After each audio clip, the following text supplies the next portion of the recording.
अगले ओलंपिक्स में मैं ही हिंदुस्तान को पहलवानी में मेडल दिलाऊंगा, वो भी सोने का।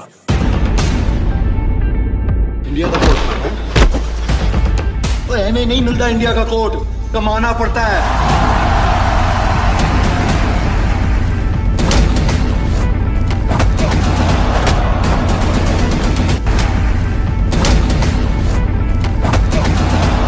आ गया गामा।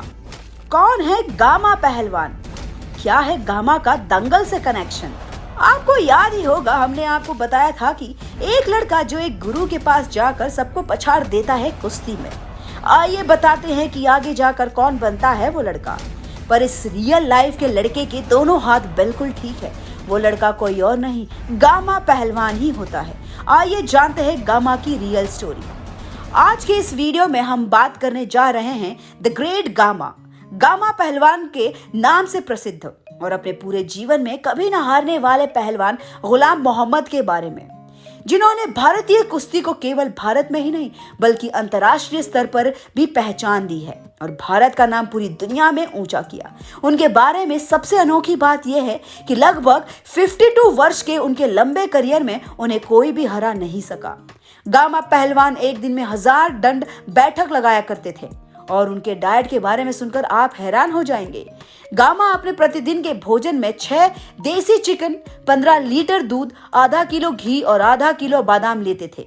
गामा की पहलवानी के दौर में इस पहलवान की अचीवमेंट्स ऐसी थी कि आजकल के पहलवानों को विश्वास ही नहीं होता है कि क्या सच में कोई पहलवान ऐसा भी था। गामा पहलवान की लोकप्रियता का अंदाजा आप इसी बात से लगा सकते हैं कि यहाँ तक कि मार्शल के बादशाह कहे जाने वाले ब्रूस ली भी द ग्रेट गामा रेसलर के फैन रह चुके हैं।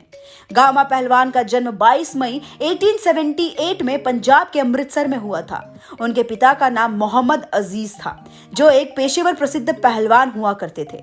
लेकिन गामा के जन्म के कुछ वर्षों के बाद उनका देहांत हो गया था और इसी कारण दतिया के राजा ने गामा को पहलवानी सिखाने के लिए अपने पास रख लिया था। जिसके बाद गामा ने केवल 10 वर्ष की उम्र में ही पहलवान के कई महारथी को अपनी पहलवानी से धूल चटा दिया था।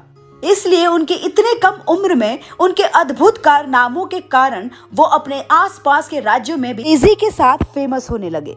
लेकिन गामा का नाम पूरे भारत में तब पहचाना जाने लगा जब उन्होंने 1895 में महज 17 वर्ष की उम्र में ही रुस्तम हिंदी बख्श सुल्तानीवाला को चुनौती दे डाली। इन दोनों पहलवानों में रहीम की ऊंचाई 6 फुट 9 इंच का था और गामा की लंबाई महज 5 फुट 7 इंच की थी।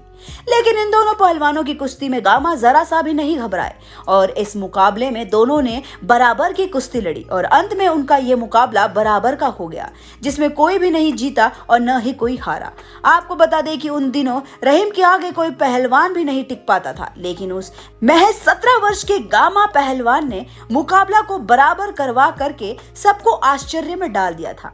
इसी तरह आगे भी साल दर साल गामा पहलवान की प्रसिद्धि बढ़ती ही चली जा रही थी और इसी बीच 1898 से लेकर 1907 के बीच दतिया के गुलाम मोहिद्दीन, भोपाल के प्रताप सिंह, इंदौर के अली बाबा और मुल्तान के हसन जैसे कई बड़े पहलवानों को अपनी कुश्ती से लगातार धूल चटाया था।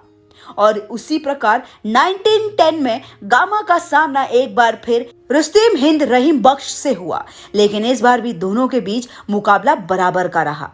इसी के साथ मैं मंगीशा लेती हूँ आप सभी से इजाजत। तब तक आप हमारे वीडियो को लाइक और शेयर करना ना भूलें और अपने मन पसंदीदा एक्टर्स और फिल्मों के बारे में लेटेस्ट खबरों के लिए चैनल को सब्सक्राइब करना ना भूलें। और हाँ, आपके लिए एक खास चीज, अगर आप भी सिनेमा के साथ जुड़ना चाहते हैं और काम करना चाहते हैं तो डिस्क्रिप्शन बॉक्स में दिए हुए जॉब लिंक पर क्लिक करें और इस अपॉर्चुनिटी का भरपूर फायदा उठाइए।